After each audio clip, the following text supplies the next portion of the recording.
Showtime. It's about that time. Let's go. You're right where you need to be. This is GCOM Radio. Hardest radio station on the planet. Yeah. Powered by Lyfeblood.com. We certified. And hosted by Nova Phoenix. Give them that flavor.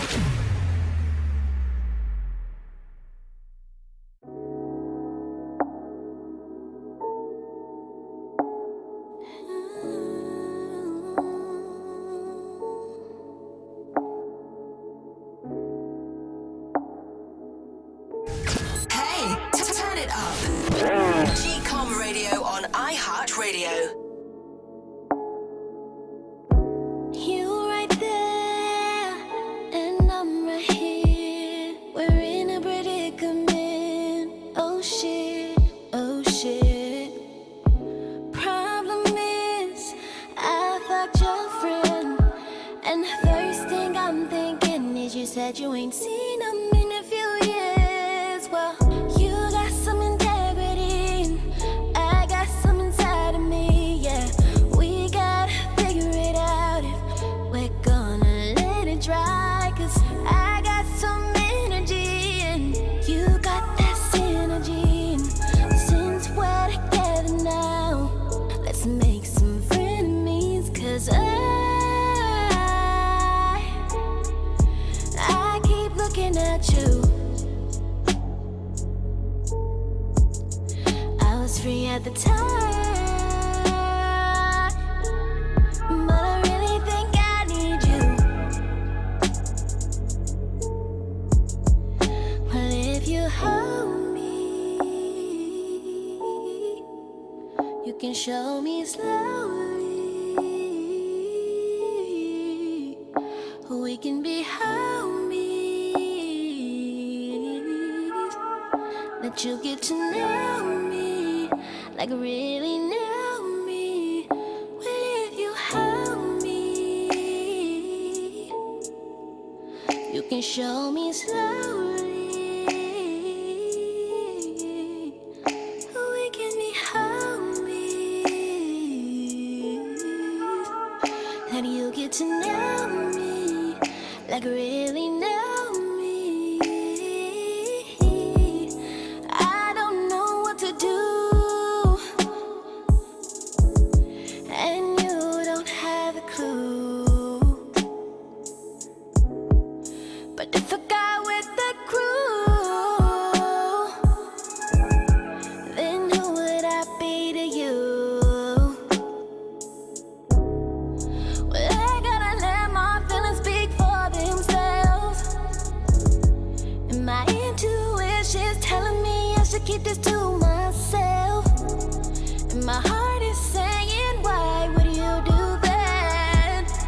We live one life at a time, and I'm gonna live mine. Take a leap of faith, see what ends up on your plate.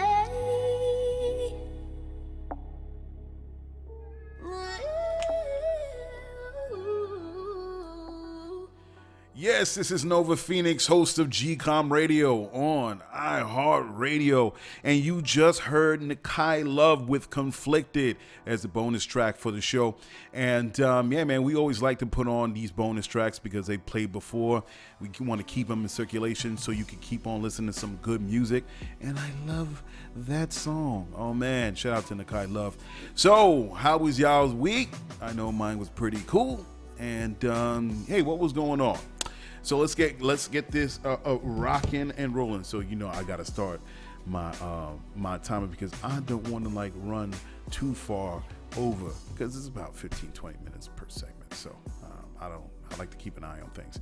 I hate long shows that go on for 2 hours. It's ridiculous. Sometimes I think that an hour and a half is even long in itself. So I try to keep it short, at maximum an hour and a half, but really like try to say hour and 15-ish. All right, so what did I see that what was going on in the news? Bebe Rexha, she is a pop singer. Pretty woman, beautiful woman, hotness all the way. And here is a perfect example of what I spoke about last week with Lizzo's fat faming. It does not matter what you look like to an extent, of course. Beauty's in the eye of the beholder. But anyway, in this case, she's a size 8. The Grammys are coming up, and because she's a size 8, designers do not want to dress her. This is ridiculous. This is ridiculous. This is what I'm talking about, where we take things too far on the opposite end. Because they were saying that the designers only want to dress celebrities that are size 2. I'm like, a runway size. And I'm like, what? Size 2? That's like wafer thin. That's crazy. Size 8, if you think about it, it's pretty normal size. Size 8. Like, this is the ridiculous where I'm talking about. And I think she's a hottie. I'm telling you. I mean, come on. Every woman is beautiful. Who doesn't want to put on a nice, lavish, beautiful dress on this lady's body? So this is where we have to check ourselves when it comes to how we try to give women isms or insecurities when it comes to the sizes. And nothing to do with health. Nothing. It's just the fact that she's just naturally born. Her normal size is a size 8. What's the issue? Ridiculous. I think she got a designer now, but that's what we got to deal with. What's next up? Doolittle, Robert Downey Jr.'s movie. Like, I don't even go to the movies. You already know. You've listened to the show. I like seeing my movies at home. But if I'm going to go to the movie theater, waste my time, waste my money, and waste my energy to go to a movie theater and pay exorbitant prices, not just for the ticket, but also for the food. I do get a little something here and there. I want to make sure the movie's good. But damn, I heard it was trash in that movie. Man, it is a fucking train wreck. Now, there's possibility. I have one a primary reason why that movie flopped, because Robert Downey Jr. is the producer of the project along with his wife. And when you're a megastar like Robert Downey Jr., even your mistakes you think are glorious choices that need to be inputted into a film project. And nobody's going to turn you down because you're Robert fucking Downey Jr. But that's where we have a problem. Because when you got to check, I don't know if he's egotistical, I don't know. But let's just say this. When you have a megastar of that size, you can't say no. So even when you know, if he says, yeah, I would like to have human feces on the wall, you know, because I think that gives a look, nobody's going to say no. And there's all different moving parts in the making of a movie, and in actual production and post. And everybody knew this movie was trash, but who's going to say no? But it's good. That's good, though. I think that's a beautiful thing, because then it checks people to say, you know what? And what does Robert Downey Jr. care anyway? The guy's got like, just on Marvel alone, this dude banked like at least over $100 million in the movies that he made with Marvel. He's good. So the movie flopping, he don't give a damn. He's like, whatever. He's a talented actor. He's talented. And if this movie is a total clusterfuck, he don't care. He'll move on, like, or whatever. It's like movies like that are pet projects to the guys like Robert Downey Jr. But then when the audience gets too like, oh, I don't know, that's when he'll get serious in the craft and be like, all right, let me shut up. Let me get the professionals in the room. Let's do the right movie. This is like a one-off for Robert Downey Jr. But I ain't seeing that crap. Anyway, that's what I would definitely see. That's you on Netflix with the dude that looks like Ted Bundy. Please, people, see that. I finished the second season. Man, I can't wait for the third. I heard they greenlit the third. Man, even in the first season, I was like, yo, this. I'm not giving it away. I'm not going to spoil it for anybody, but it's definitely a movie that, in the age of social media, you got to be careful. You know what I mean? Because, damn, woo, man, boy, we put everything out on the internet. I tell you. But definitely see you. I think that's hot. Last, least, the Joe Rogan. Have a good time with Joe Rogan. Robert Downey Jr. That's why I brought it up, because he was on Joe Rogan. And shout out to Joe Rogan, man. He's a really good.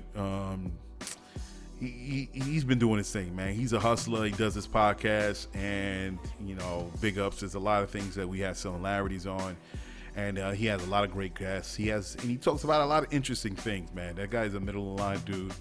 But the funny thing is, so I'm watching the show and I see this site called Gaia. I saw this site Gaia back in the day, years ago. It's GAIA.com. They're like kind of like they come off like a forward-thinking, progressive, think outside the box website when it comes to issues in America. But when I first started seeing them, I'm like, let me check this out. And it turns out the owner of Gaia is like, he's the heir to like Johnson & Johnson or some huge mega corporation, whatever. So I'm figuring, oh man, this guy's thinking outside the box. He probably is tired of the same rigmarole. He wants to try to do something that, in his spare time that he knows is the truth, and he wants to get it out there. And he kind of like shaped it and kind of used this site as a vehicle of his ideas. I'm like, all right, cool, that's what's up. And then like a couple months later, they started talking about aliens and green creatures and like lizard people, like crazy out of this world. I'm like, hell no, this is some bullshit. Yo, I'm telling you, this site, oh man, I should have known, man, because this guy is like the heir to this mega corporation. I should have freaking known, but I always try to give the shadow of the doubt. It kind of reminds me of Ancient Aliens. Oh my God, Ancient Aliens on History Channel. Jesus, that show is so Hollywood. Like Ancient Aliens, they built the pyramids. It's the funniest thing is aliens went out of their way to land on Earth thousands of years ago to give knowledge to humans, right? To build the pyramids and all these high-tech civilizations, ancient civilizations, and they flew off and never came back. Can't find them again. It was a one-time trip. They ain't never coming back. Get the fuck out of here. And another thing, it's like, it makes you think, the absurdity in it. It's like, especially when they always deal with the pyramids. Like, black and brown people just can't seem to have the wherewithal and the knowledge to build these things themselves. It's gotta be aliens. I mean, they came out of the sky and they saw these poor wretched souls trying to make fire out of sticks and stones, and they say, let us bless you with the knowledge. What? And they said, here's the knowledge, we out. They fly off into outer space, never to come back. What? This shit is so silly. Every time I see this show, I just laugh. But there are people that believe it. I don't know who's fault. But anyway, let's get on with the first segment of the show.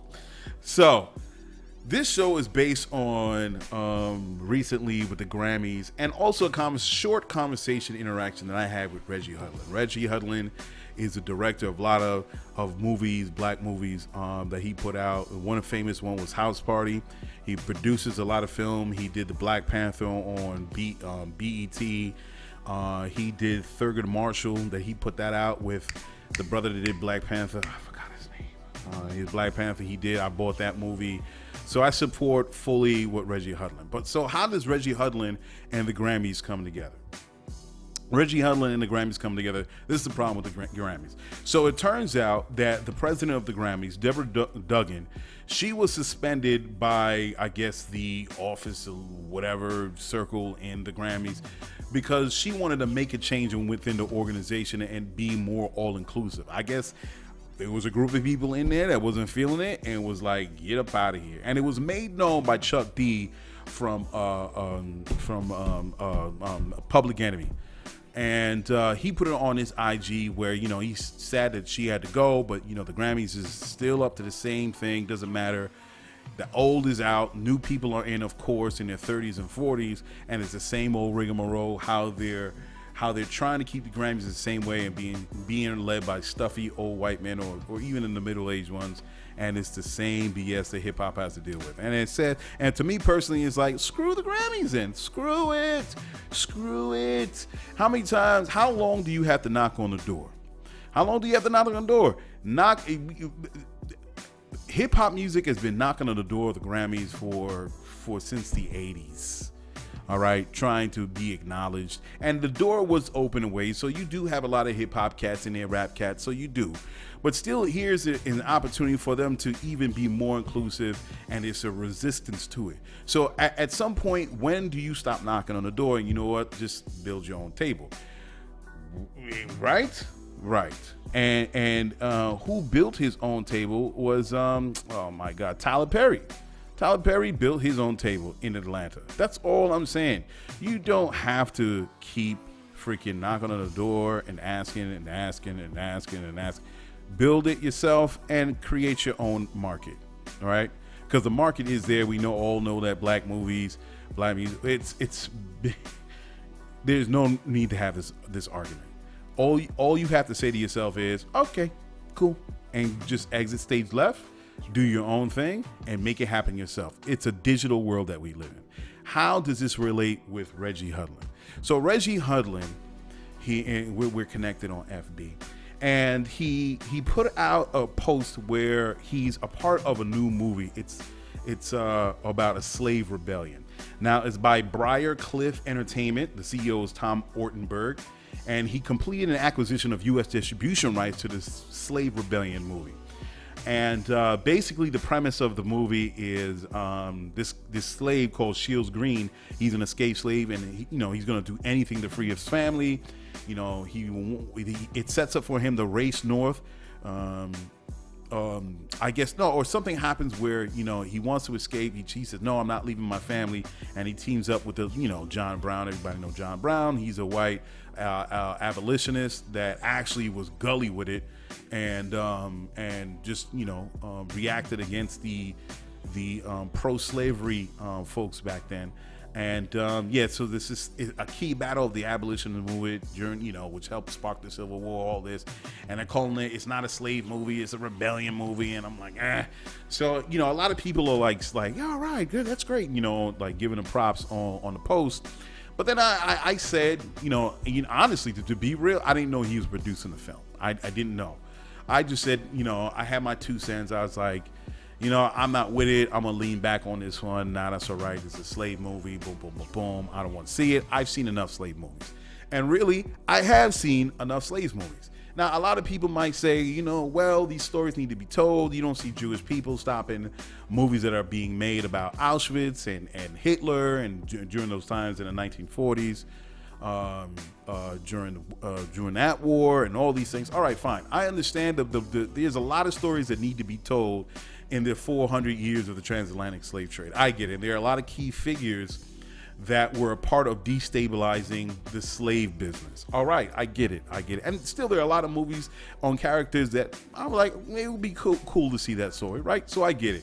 You don't want the memory of that period to be washed over and forgotten, and the light dims, and people just kind of like push it under the rug. I get it. But it comes to a certain point where it's like those stories have been told, we've been seeing it. How many times are you going to slice that bread? How many times are you going to slice that loaf?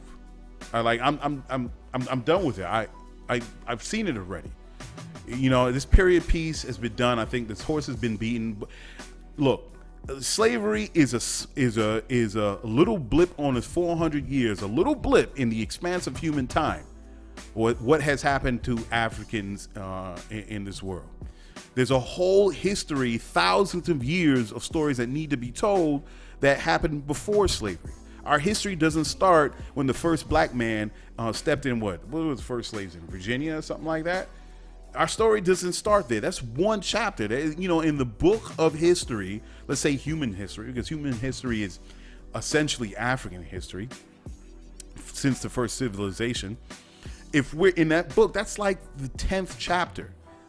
The 10,000, 12,000 years, and I say people do their history, that humans have been living, all right, on this planet, Homo erectus? Oh my God, my science is all screwed up right now. Homo sapiens. As much as Homo sapiens have been on this planet, mastered fire, science, all those things, looked to the stars, replicated and mirrored the stars on the ground, we have been here for a while. And transatlantic slave trade happened way after that apex was reached and waned, right? So there's a whole history that needs to be said. And I said that to, he said like, oh, you don't have to be like that. I'm paraphrasing what he said, but I'm just trying to do a movie. But I'm like, yeah, all right. All respect due. I understand those films got to be made. But again, keeping in mind that African history doesn't start with the slaves on this land called North America, that there's a whole what's that word? Rich history that you can draw from, that can be said, that could be put to a movie, that could be put to the silver screen. It can be done. And you know what? And I told him Will Smith was trying to do The Last Pharaoh, even though I have issues with the name in itself that implies that, you know, how they're trying to say that black people, black Africans came at the end of the Egyptian civilization, which is not true. It was the beginning. But anyway, but do that movie. Talk to Will, call Will. Hey, what happened to that Last Pharaoh? Let's get it done. Tyler Perry has his studio built in Atlanta. We have the digital world that we live in today that can be broadcasted to the masses around the world. I'm sure you could get a Netflix deal going on. They got a bunch of movies. They got, how many times I even mentioned, I was like, how many times we gonna see Caesar and Alexander and Rome? Not even those primary characters that they always bring up in history, but even they bring up history of Rome, of the Romans and the Greeks, and it's been, the stories are there. Even on Netflix, they're there. So now how come we can't do one of African history, of ancient Kemet, of Egypt, or the Mali Empire, or the Songhai Empire, or the great city in Zimbabwe? All right. Now, there are certain things that we don't know. We just don't know, because that wall, there's that wall that that's been put up because we've been taken off the continent, and we've been stripped of our language and our culture and our history and all those things. That's fine. But to me, that's even a plus on the screenwriter's point of view. You can make any story. You can take the general idea of what happened in that area, as much research as you can do on the ground, and then fill in the blanks. Get the screenwriter to build a story. It could be, you know, of sex and espionage and jealousy and rise to power and war. And it could be as intriguing, it could be as full, it could be as big as any movie in the past. Like, what's that movie with Troy? That was a big budget film with Brad Pitt. That was a big budget film. It can be done. Fine, you want to do the slave movies? Cool. All right, do it. But put the energy and make it on telling African history before that. It has to be said, because people will assume, and if you say it, if you repeat it long enough and as loud as possible, people will naturally assume that there is no history for black people in this country before the slave trade. And they will go thinking like that. If we understand the history of a people, it changes their perception of themselves and where they see themselves in the world. It builds up a self-pride. It builds up a sense of worth. And it changes how they see the way they move, where they should go, what they should be doing about themselves. You have to fill that gap, because children, it's not being taught to children in these schools. It's not. So it's up to us as black parents to teach the kids, but it has to be shown in the movies. That's why Black Panther was so big. It was so strong. It was felt so hard, so immensely by people in America, especially black folk. It wasn't about T'Challa and the Black Panther superhero from Marvel. It wasn't about that. That's a small part of why there was such a movement to see Black Panther. It was telling a story of black people before slavery, or without the effects of slavery. It was just talking about uninterrupted history, what we could have been, or what we were, what was destroyed, or what could be. That is what was the attraction with Black Panther, and why it was felt so immensely by the people. Now, on top of that, you know, of course, it's a layered thing. You don't see a lot of big budgeted black with a leading black character, especially if it's not being told from an American perspective. I think that was also the love from even non-black people in this country, because even a lot of white people are like, yeah, I know Captain America. Okay, what else stories can you tell? People want to hear those stories, man. They want to see something different. Even white people get tired of seeing themselves on screen. They're like, all right, let's see something else. You know what I mean? I think that's why that movie with Shang Chen or whatever like that. The next Marvel movie with the dude. Oh man, I can't. Help me out, people. You know what it is. And they actually have an Asian lead, which should have been from the Marvel superhero movie. I can't even remember that one. What was a Marvel superhero movie? Oh my God. It was on Netflix superhero movies. I want to get this the Netflix. I might even find it. Daredevil. Man, I can't find this damn thing. I forgot that. The Netflix. What was it? It was Daredevil, Luke Cage. Anyway, the dude they got the white guy to do it, and I was like, oh, that's whack. He should have been an Asian lead. I wasn't even big on his acting. It was lame. It was stupid. It was a little flimsy on the. Anyway, so that's what I felt with Reggie Hudlin, and I hope he does make this film. I even offered to give him some source material, but it is what it is. Anyway, let's move on to the next song. So the next song that we got playing here, Ziploc City with Warning. I'm talking tight. I like this song, so check this song out. Ziploc City. Motherfucking feel this shit, boy. Bad boy.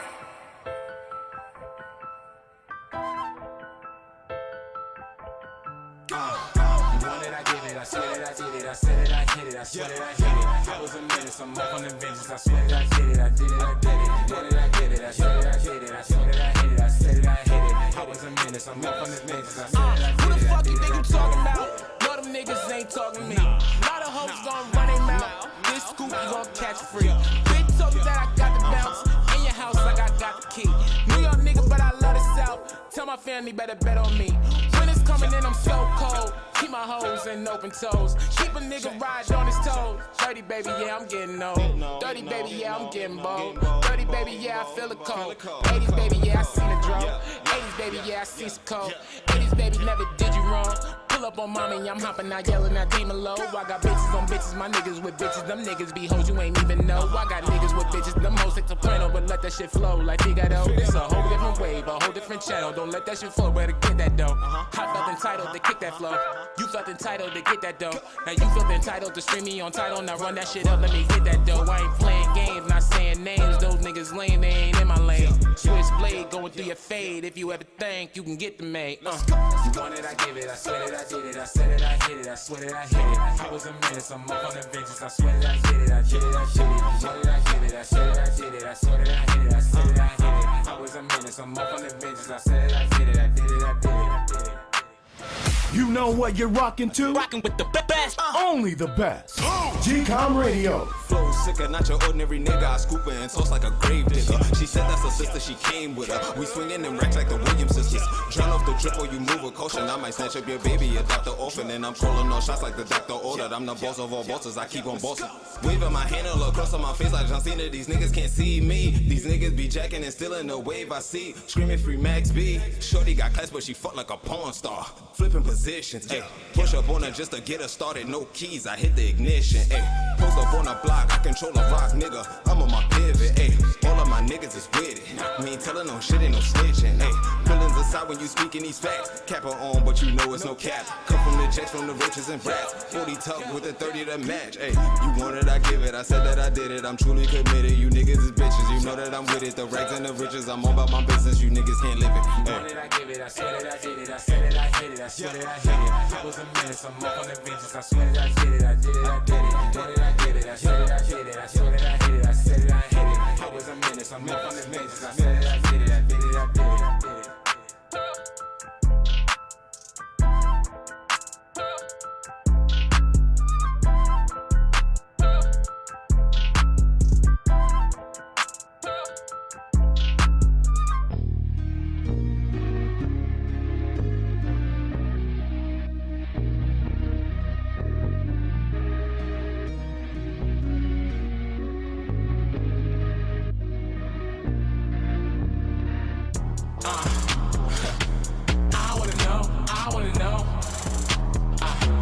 Girl, you a vibe.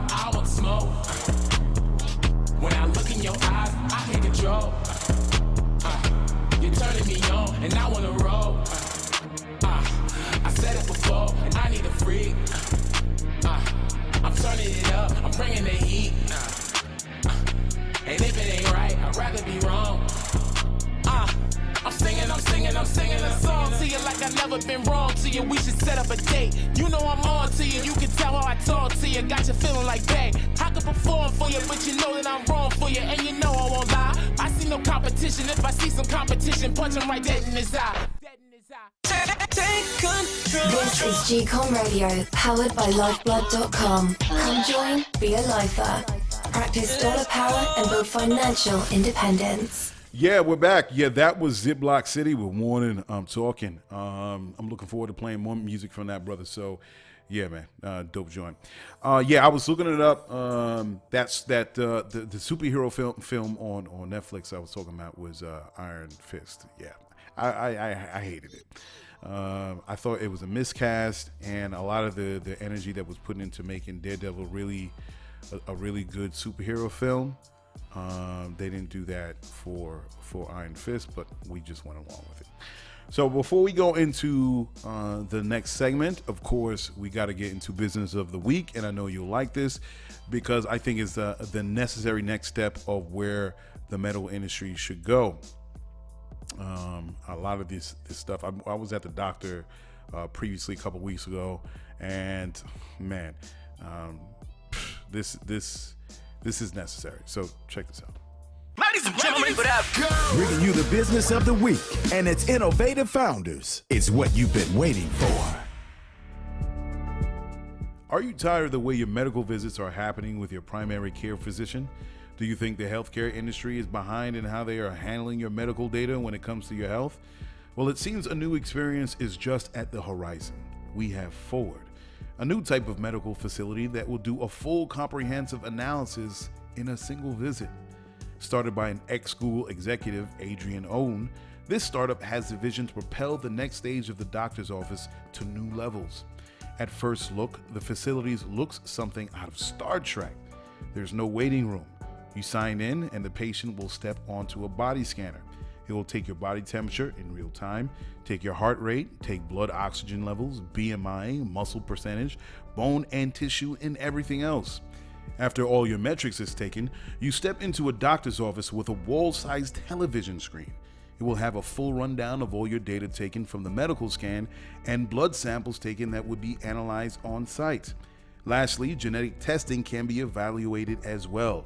You will go over with your doctor any genetic predispositions to ailments or drug sensitivities. Now you can have a personalized preventative plan that fits your life. The future of the doctor's office, right now. It's time to upgrade our medical visits and ensure we live our best lives for ourselves and our families.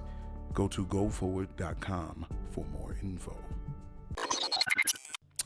Yeah, man. So that was pretty cool, huh? I'm looking forward to see where GoForward.com goes from here. I don't know how long it will take to actually start being seen in medical facilities, hospitals. Okay, so we'll continue on with the second segment. So I was reading, as I always do, reading, and I bumped into this article, Andrew Yang, the Democrat that's running for the presidential election in 2020. It turns out his wife, the story broke a couple of days ago, Evelyn Yang, that she was assaulted by her gynecologist. Terrible story. Because and it happened when she was 7 months pregnant, and she wasn't sure what was happening, and I can understand that, because you're there to see a doctor to make sure that your baby is coming along while you're pregnant, and you're giving yourself to the doctor that's supposed to be looking with a total professional, straight edge, totally professional way. And this guy assaults Evelyn Yang, and it's messed up, man. I can't believe it happened. Man, if she didn't tell Andrew Yang for a little bit, she kept it from him, and eventually she did tell him, and he broke down crying. Man, I feel this guy. I feel this guy. And let me tell you, if I was married to that woman and she tell me that story, whoa, man, yo, okay, I'm not gonna front. The tear would have came down the eye.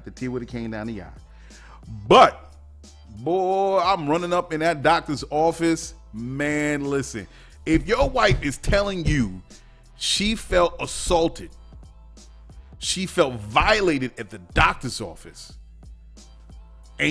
what woman goes in there and a doctor's doing what he has to do as his job as a gynecologist? What woman is going to say she felt violated? If the woman said she felt violated, she got violated. I would have went straight to that doctor's office and I would have talked to him very nicely. Say on record, I would have talked to him very nicely. Man, boy, I tell you, man. And it turns out the guy did go. He didn't go to jail. It turns out he was a serial sexual abuser that was taking advantage of his license and his profession. And he assaulted, I think, over 12 women. I think about 16. And his license was taken away. But he was rated as on the lowest level sex offender. And Evelyn Yang wanted to talk to the judge, during this process, but the judge didn't want to see her. He got the lowest rating sexual offender, and he went about his business. That's crazy. Well, you could violate that much woman, you just gonna walk away and you just get another job. Now, I'm glad she said this because I think the fuckboy, I don't think he still ain't get his just due. I think he still should be ostracized from society. I don't know, bro. You gonna have to do something. Everybody should be looking at this guy sideways. His name is, let me see what his name is because I got the article open. His name is Robert Haddon, a gynecologist in Manhattan, and Hadden, Robert. And this guy just walked away. Like, whatever. So he says, what did he say? From the assault. She said she lived with man district. And testified before the grand jury that indicted him in 2014 on charges involving 6 women, including 5 counts of a criminal sexual act. That is crazy. And and he was saying she was not allowed to speak directly to the judge when Mr. Haddon was sentenced. I was just flat out denied, she told CNN. It was very strategic so that the judge wouldn't be influenced if there were dozens of women in court saying that this man had assaulted them to this degree. Maybe the judge would have said, why is he not getting any jail time? Why aren't you pursuing jail time? So it's crazy how this all turned out, man. This is nuts. But yeah, I feel sorry for her. I just can't believe, even being a husband and hearing that right now, because man, that's where I miss the old days, right? You miss the old days is like some shit went down. You got your sword, you armed up, you got your crossbow, and you went down to see folk. And if you got caught out there and there was enough evidence to show that some dude assaulted your wife or your loved one, then the courts is like, all right, well, he got his just due. Now you can't do that because that's assault. You can go to jail yourself. Shit is all screwed up, man. Shit is all screwed up. I think there should be something where did you go to the police? Yeah, I went to the police. Yo, there should be, I want some just due, man. An eye for an eye. You violate my family, you gonna see me. But, whatever. So based on that, I said there are 3 things. We live in a patriarchal society, and a lot of things, and very sexist, and it's still sexist to this day. And there are a lot of professions that men took the helm on back in the day because they didn't think women were smart enough. And it kind of still happens today. Maybe. I don't know. I'm not in these offices. Who knows who's running these offices? But I think personally for me, and this is my opinion, there's just certain professions that should not be led by men. Now, I'm not saying men can't do these jobs. Of course they can. But I think that maybe they should take the back seat here. on certain professions. So I have 3. I was trying to think of as many, and it's not that many, because then you can slowly kind of encroach into sexism, or you thinking that women are supposed to be meant for these jobs, and I'm a sexist. So it could easily get confused. I could be gaslit, and then all of a sudden I'm the evil guy. So anyway, there are 3 professions that I don't think men should be in. Gynecology is number 1, straight up. Why there are a lot of creepy motherfucking men out there. Nay, not to say there ain't no creepy women, but I think as far as gynecology is concerned, that women are a lot more comfortable with other women doing the what do you call it? The procedure. Let's say, for lack of a better word, the procedure for, checking out if all the parts are correct. It's just because you open the door for creeps, man. You open the door for male creeps, and a lot of I think I read in an article, one of the women was it said on the stand that one of the gynecologists actually licked her private part. I don't know how the hell this happened. As a woman, I'm like, what? What? How the fuck did he what? Man, I tell you, man, I just don't think men should be. It gets too uncomfortable. I know you could be as professional, straight laced. You see a woman body part as just like how we used to dissect frogs in school, and there's no sexual what do you call it? Ideas that's floating through your head while you're doing. But you know what? Forget it. Men shouldn't do gynecology. I forgot the other profession. I forgot oncology, I think. Oncologist, I think that's what it is. But yeah, gynecology is out of it. So the other thing too, why are men involved with making tampons and maxi pads and doing and designing bras for women or anything women related? Men, take a back seat. Take your punk ass to the back seat. And especially when you understand who designed the first bra. It was a man. And I'm like, huh? A man? And you don't think about these things. These things you just go ahead with because this is what's going on. You take it for granted. This is what's going on in society. We wear shorts, socks, bras, whatever. But when you read the history on how bra was made, I'm like, really? And when you think about it, what does a bra do? It gives support. Okay, it gives support. All right. But I think it's also a tool for objectification of women. Now, back in the day, you used to go to Africa, there's certain tribes that didn't wear any bras. The women just got their breasts out. All right? It was nothing that was, there was no sexual, anything of done sexually or whatever. It was just, hey, these are breasts, and that's what it is. It's out, and everybody saw it. And then covering and all that. But then what do bras do? It perks up the breasts. Perk the breasts up for what? Support for what? I don't know. I'm not a woman. That's why I say men shouldn't be involved in making anything that's woman related. Who knows a woman body better but a woman? Yeah, a woman should be the head. Not to say that men can't do it, but I think, go ahead, ladies, you take over that. You should run this business. You should do the design. You should do the marketing. You should do everything, all aspects. Matter of fact, all the business itself should be owned and operated by women. Go ahead. That's my take. Men, shut the fuck up and move to the side. And number 3, and here is where it encroaches on thinking that I could be, all right, what do you call it? Sexist. I don't think men should be involved in any nurseries, pre-K, daycare. I'm sorry. I just the way I am. I don't think men should be involved with that. I went to a daycare. It was ran by a man, and I was open to it. I wasn't creeped out or anything like that.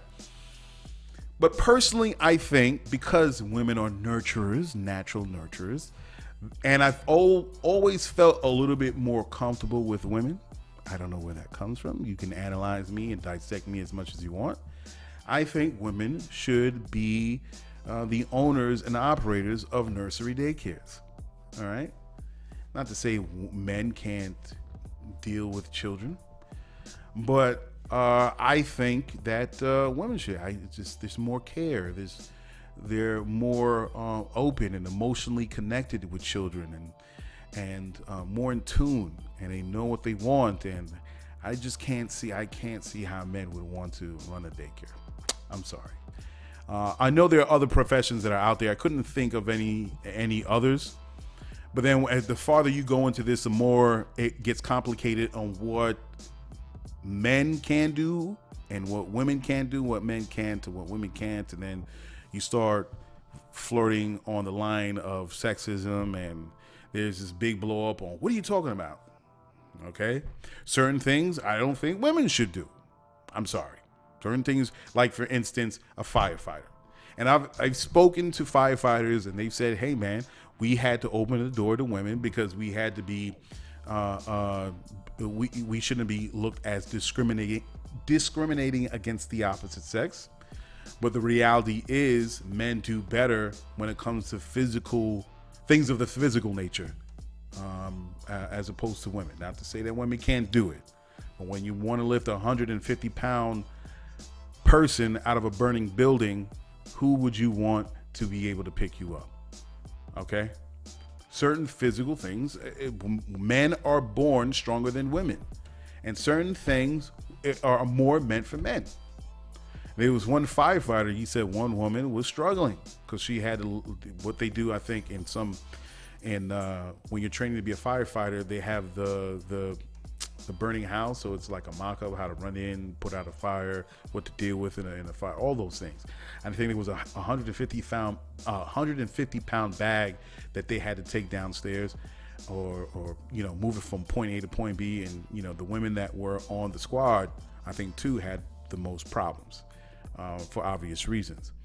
So, I think you got to revisit those ideas, man, and possibly throw them out the window, and do it from an objective point of view, an impartial point of view, and say just what fits, what's a natural fit. Not saying that men can't be daycare owners or women can't be firefighters. It is your choice if you want to do this. The door is open. But you have to go with what fits and what's practical and what makes sense. So that's my take on that. All right, so we're going to get into the next two songs of the segment, and that is Troy Hayes, man. His brother is high. He's out of Baltimore, Maryland. It's TCOU, Take Care of You. And we're going to follow it up with Mighty Healthy, and King Micah, the infamous. This song is called Theme Song. Another hot joint that I was feeling. So Troy Hayes would Take Care of You, and following up right behind is Mighty Healthy and King Micah, the infamous, on Theme Song. Check it out. I just wanna take care of you. Where you at? Hurry home soon. Baby, I just wanna spoil you. So many things we could get into. Oh, give you my love, be the only one you're thinking of. Baby, can I take care of you? I just wanna take care of you. Ooh, a GCOM exclusive. Moving fast, but it feels right. You show me what you needed to. Oh. And now it's nothing more to prove. It's all up to me now. Show you everything now. It's only one thing left to do. Make you my baby, tell me how to. I just wanna take care of you. Where you at? Hurry home soon. Baby, I just wanna spoil you. So many things we could get into. Give you my love, be the only one you're thinking of. Baby, can I take care of you? I just wanna take care of you. Oh, you got the green light, and it feels right. I say, get you that back you like. Take a private jet to Dubai, buy anything you want, girl. Paris to LA in a night. Hot bubble baths with some candlelight. It's all up to me now. I'll show you everything now. It's only one thing left to do. Make you my baby, tell me how to. I just wanna take care of you, yeah. Where you at, hurry home soon. Baby, I just wanna spoil you. So many things we could get into. Give you my love. Be the only one you're thinking of. Baby, can I take care of you? I just wanna take care of you. Anything you want, baby, just give me the word. Baby, can I take care of you? Baby, can I take care? Take care. Don't wanna invade your space, just wanna make sure you're straight and keep a smile on your face. On your face. Promise I'ma keep you safe. Baby, I'll find a way to give you whatever you need. Girl, it's on me. I just wanna take care of you. Where you at? Hurry home, so please don't just say nothing. Girl, just lay back your head tonight, so I can take care of you.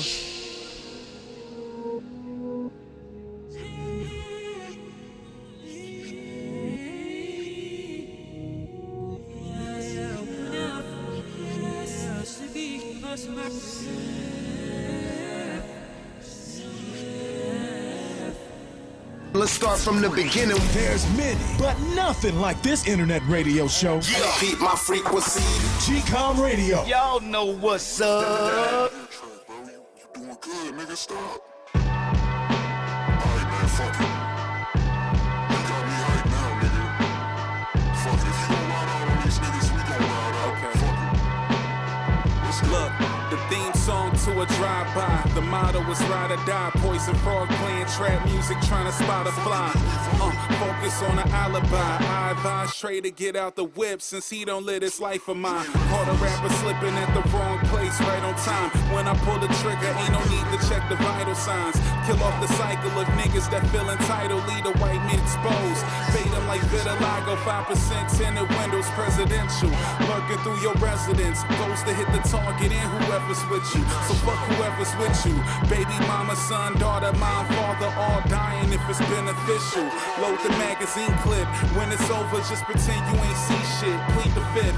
Make the Glock sing my Sharia more. Keep a geek squad. In other words, I'm all about the tech support. Keep a firearm like the Power Rangers Megazord. Lead an iron on, better watch who you pressing towards. Feeling like a vet that haven't left the war. Coming from my worth, nothing less or more. Meaning every metaphor. Rifle in hand, peeking from out the window.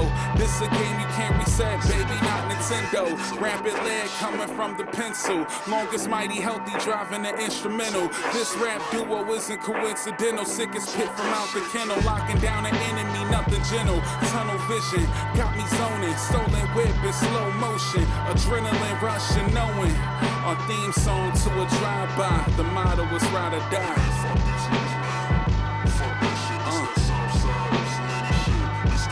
Yo, I'ma run that back. Listen, our theme song to a drive-by. The motto was ride or die. Poison frog playing trap music, trying to spot a fly. Focus on an alibi. I advise Trey to get out the whip since he don't live his life of mine. Yeah, that was that joint was Troy A's or TCOU, Take Care of You, and Mighty Healthy with King Micah the Infamous, the theme song, two dope joints. I was feeling it, and I'm looking forward to playing those two songs at a later date. Before we continue into this segment, as you know, we have to do the news you need to know. All right, let's go. Ladies and gentlemen, Around the world and right in your neighborhood, it's the news you need to know. Biden offers $70 billion to HBCUs. In order to strengthen the young black vote, a new initiative has been created by the Biden campaign to donate $70 billion to HBCUs. 3 students have been chosen to co-chair the initiative. The objective is to shorten the gap between HBCUs and white institutions. The funding will go to job placement, enrollment, and retention. Atlanta Mayor Keisha Lance Bottoms says, quote, "For many African Americans, it's not lost on us that this was an older white man willing to stand behind a younger African American man and to be a part of his team as a number two. That may be something that may appear very subtle to a lot of people, but to African Americans, it's a very strong signal." Campaign aide Kamal M. Marshall says, quote, "Joe Biden has always been and continues to be central to civil rights activism and social justice, and produce outstanding young leaders. The campaign is proud to have student leaders on HBCUs across the country organizing and volunteering for our campaign, and their strength will help us win the nomination and beat Trump," unquote. We'll see how this promise turns out if Biden wins. Big tech monopolies crushing small business. Tile.com, the company which assisted customers in finding lost items, was in partnership with Apple to sell their product. After years of enjoying their partnership, Apple decides to break it off and sell a similar product. And along with halting selling Tile's product, they also hired Tile's engineer to the company. Not fair? Well, Tile is one of 4 companies addressing Congress at a recent hearing of the U.S. House Judiciary Committee's Antitrust Subcommittee in Colorado about the unfair actions of larger tech companies squeezing out smaller companies. House lawmakers asked 80 companies for information on how they have been affected by anti-competitive behavior from Apple, Amazon, Facebook, and Google. Committee Chairman David Cicilline says companies, both large and small, have found themselves dependent on the arbitrary whim of these platform giants, one algorithm tweak away from ruin. PopSockets, seller of collapsible phone grips, and Basecamp, maker of an online management tool, have similar issues as well with Amazon and Google. Amazon denies copying PopSocket and stands by the product they sell. More news to come in the development of these small businesses and big companies like Amazon and Google. And that is the news you need to know. So we just returning with the third segment, and that was some interesting news you need to know. And so what we got going on? All right, so we have an article that came out on iHeartMedia, the platform that we're on iHeartMedia, and they put out a press release saying there was tons of firings because they want to take advantage of the new technology and artificial intelligence. A lot of employees got fired. I'm thinking it was the programmers, the program directors. That's an unfortunate thing because, you know, they're a part of the whole radio business. But of course, when it comes to any business, you want to streamline and make your business operations more efficient. And when you take advantage of the technology that's available, that you've been working on and considering and hashing over, and when you actually implement it, unfortunately, it affects a lot of people that were doing those jobs. And hence you get the firings that we see. So in the statement, they said they quote, "As it enters the new decade, iHeartMedia today announced a new organizational structure for its markets group as it modernizes the company to take advantage of the significant investments it has made in technology and artificial intelligence and its unique scale and leadership positions in the audio marketplace." So based on that, they fired a massive amount of people. And the Rolling Stone says they laid off like 850 folks off their payroll roster. And some of the people are saying it was just like it was a bloodbath. I mean, that's business, right? That's business. There were people that rejected that move, saying that, you know, these folks are the heart and soul of iHeartMedia. But, you know, my thing is, but that's what's going to come. That's what we know. That's what we're talking about on GCOM Radio. That's what we talk about through Lyfeblood.com, that these new technologies are going to come into play and no industry is going to be untouched. Every industry is going to be affected by the new technologies in this digital era. Everyone, from the car industry to medical care, as what we spoke about in Business of the Week. Wall Street, everyone's get affected because as soon as companies, trucking industry is what Andrew Yang was talking about. As soon as companies figure out how to save money and make their business operations more efficient with less of a headache and not have to deal with the expensive of healthcare and all these things, and it's practical as far as implementation and maintenance, they will cut it off. They will cut people off essentially. People are going to be left to the wayside. And this is a talk that we've been having on the show on a consistent basis from one show to the next. The way we are going to interact with each other as human beings is going to change forever, and it's changing today. And this wave is going to continue to happen as our kids are getting older and they go into college and they go into specialized schooling and they go into trying to figure themselves out through work, because a lot of people define themselves by the work that they do. So where do we go from here? Let me take a swig of water, folks. So where do we go from here? My thing is, losing precious jobs is unfortunate, but it's expected, as I said, in technology. Will music become more stagnant because they're putting artificial intelligence to pretty much run certain parts of the business? Yeah, sure. It's gonna. We all know this happens. Ever since the company started gobbling up smaller stations and becoming this huge corporate force that can change the landscape of music in a simple choice, and all of a sudden 150 stations have to change along with that decision. We all knew music was going to be stagnant, and it's going to be cookie cutter, and that's what people complain about now, that the radios, they play the same 6 songs. They drill it into your head. It's business. The more they drill a song into your head, the more these artists will become household names, and you'll buy their product. You're sold on them as a product. But I think we just have to adapt. Just the same way where the music industry was unable to cope with Napster and all of these file sharing music sites, and people initially, there was this fear like, oh my God, what's going to happen now? The music industry is going to crash. No, the money is still being made. Money is still being made. Music is still getting pumped out. Nothing is stopping this train.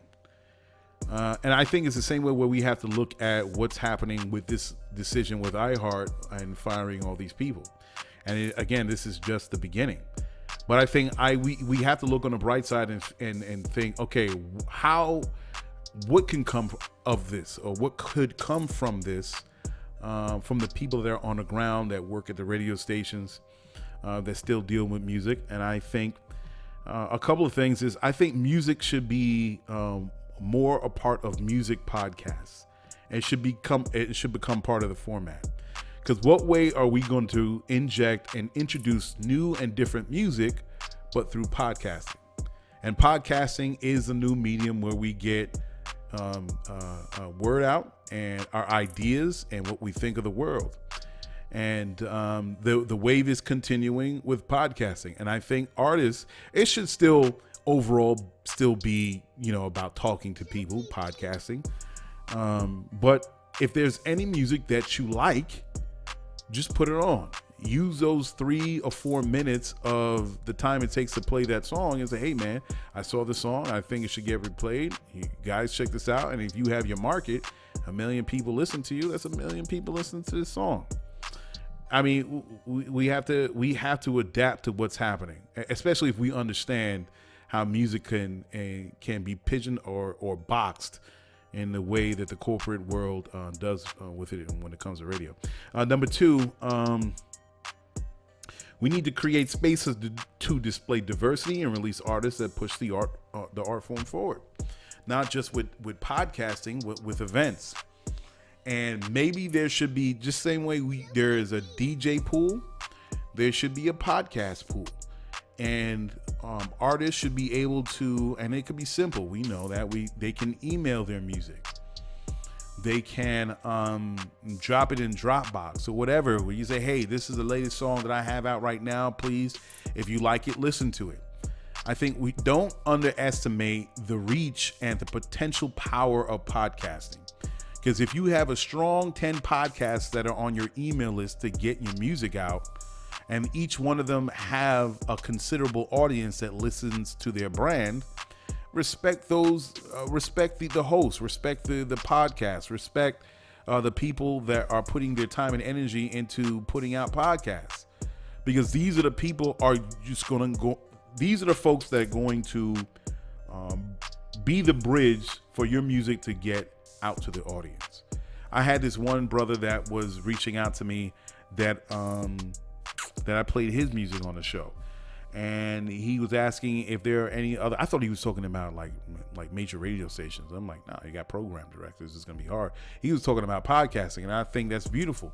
Where is there a network of podcasts that we can talk to? I know one or two, but to me there needs to be an official layout of, hey man, there's the hottest 10 podcasts, the hottest 20, the hottest 30. Get your music out. It's not hard. You don't have to mail it.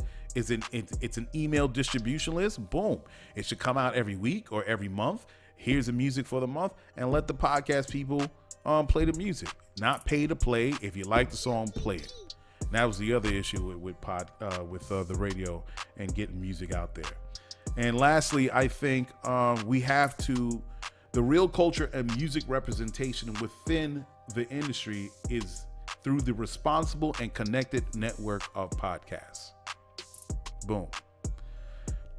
Why do we continue to use the establishment and complain to the establishment, knowing that the mechanisms are in place and they're not grinding to a halt? It's continuing to move, and there's nothing stopping it. And it is what it is. Some ways how systems of the establishment became the establishment because they've continued on from one decade to the next without any chink in the armor. And that's what actually slows down society, or certain aspects of society, because people are so used to doing things one way, they can't see outside the box and understand how this new system can benefit society as a whole. So maybe it needs to go like that. Maybe it's what's happening in the radio industry, what iHeart is doing needs to happen so people can become more creative on how they're going to get their music out there. People are going to see the added value to podcasts once it comes to their music. Oh man, maybe I should reach out to this dude. Could you play my music on your podcast? Oh, no doubt. The people that listen to the radio, we acting like some people are tired of the radio. Even listeners are tired of the radio. That's why a lot of people are going to podcasts. So let's put 2 and 2 together, connect the dots, and start building a separate industry where podcasts can play its part in getting the music out to the people. Come on. It's all out there. Let's connect the dots here. Why are we not doing this? This, like as I said before, remember the DJ pool, we can have a podcast pool. We can have an international, what do you call it? I'm trying to think of the name. International industry of podcasts, where you have all these podcasts that are out there with various audiences. That's all just like how iHeart does. Okay, this guy does crime podcasts. This guy does music podcasts, entertainment podcasts, just talk, whatever the case may be. And you can, as an artist, can reach out to these podcasts, email yourself, and hey man, listen, if you could just listen to my music, if you like it, please play it. It doesn't matter if you're a rock podcast or a hip hop podcast or what do you call it? What do they call that music around the world in some music stores? International music, where they play Iranian music or Irish music. It doesn't matter. It doesn't matter. Just reach out to them and say, hey, would you like to play my music? Could you, if you really like it, give me some feedback, play my, you know what I mean? I can see how that could get crazy, because all of a sudden people are going to be inundated with different artists. But there should be a set pool, man. If you're in the business of getting music out, there should be a set number of podcasts that you could reach to, 20 or 30 or 40, on this list and they don't mind the music, sure, send it to that. I'll listen to it. If I like it, I'll play it. No pay to play, no nothing. I just like music. I'm telling you, a separate industry will arise from the depths and challenge the traditional way things have been done with music now through the vehicles of the radio. It will change things. And people, now the value is even going to be more solidified with podcasts because of that. Because now people are not depending on the radio industry as we know it to get music to the masses. Now podcasting is going to do it. All right. You know, a lot of people, this thing is just talk, but maybe now we should start blending more music with the podcasting. And you never know. The industry itself could be like, wow, man, a lot of people are paying attention to, I don't know, rapper A being played on this podcast. Maybe we should put it on rotation in our show. They're going to make the money anyway. People, and then people are going to be directed to their website, hear their music there. You know where it goes from there. And then slowly and surely, the radio industry as we know it, the establishment, will become more irrelevant day by day, by month, by year. And people will no longer go to radio to hear the music they want to hear. You know what I mean? That's my take on it. And, you know, people have playlists anyway. They're tired of it. They make playlists. They're on SoundCloud. They're on, what do you call it? iTunes, and they have all the playlists and la, la, la, la. But what a way to meld the people that they like listening to on their podcast and then say, hey, man, you know, give us about 3-4 minutes. Check this out. You like the song. Boom, boom, boom, boom, boom. I've checked on iHeart platform. Nobody is doing what I'm doing. Everybody's doing the talk only podcasting. All right. Nobody, absolutely. Maybe you have. I haven't checked in a while, but there's nobody that's doing what I'm doing with GCOM Radio. I check the entertainment podcast, the music podcast, and all those things. But, you know, and it doesn't have to be just music all alone. You can still have your talks, whatever subject matter, but then say, hey, man, check this out. Be back in 3 or 4 minutes. People are like, oh, man, I like that song. What's their website? What's the artist? And you go to their IG, boom. Then you go to their website, boom. You know what I mean? All right. So we're going to get out of here. I appreciate you listening to me. As I'm stating before, Lyfeblood.com. We are creating the community through the conversations that we talk about, the conversations that we hear while you're in your car, at home, or at your job.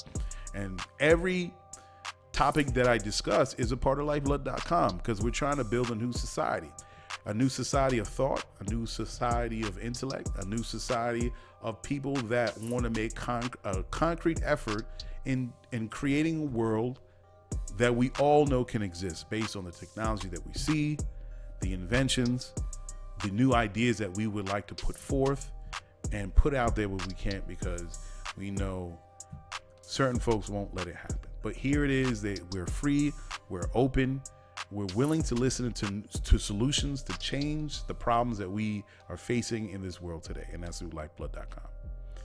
And we will create a society, not just online, digitally, but we also will create a city, as you already know that I've spoken about. Creating life centers, something that will be people can access physically and go to improve themselves. From mental health, physical health, all that. It's a part of it. And based on that, these little kernels that are going to be dropped all over the world, these are the places where we're going to build out these new cities, man. So anyway, I appreciate you listening to me. Come back next week. Listen to the show then. Check out my IG handle at Lyfeblood.com. I'm also on Twitter at Lyfeblood. And I'm also on Facebook. You can check out my business page, Lyfeblood Run Stick or something like that. All you got to do is Google it. So I appreciate it. Thank you for listening, and we are out of here. Yo, check it. You just listened to GCOM Radio, powered by Lyfeblood.com for the global community. We worldwide, baby. See you in the next go round. From right here to your town, we out.